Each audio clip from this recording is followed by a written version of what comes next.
Yeah.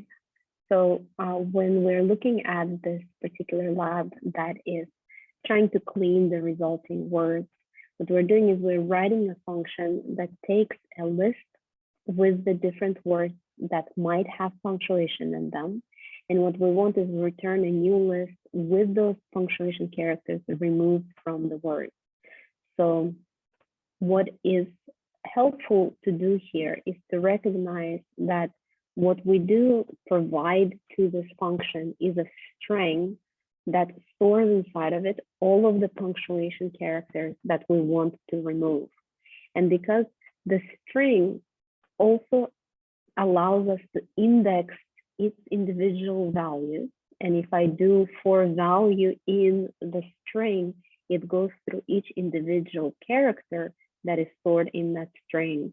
That gives us a way to basically say, let me look at this word, and then for each character that I have in here, let me check if it's in this given word that I read from the file. So you're effectively reading through the string characters for each word that you got, making sure that you're removing them if you detect them inside of the string.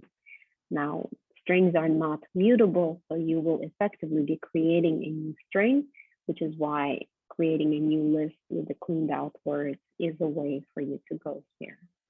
So if you are finding that you are only removing the first punctuation character, then just verify that you have a for loop that is correctly going over every single character, either of this string or of every word, every letter of that particular word, basically saying, is each of this one of the characters that I'm supposed to remove.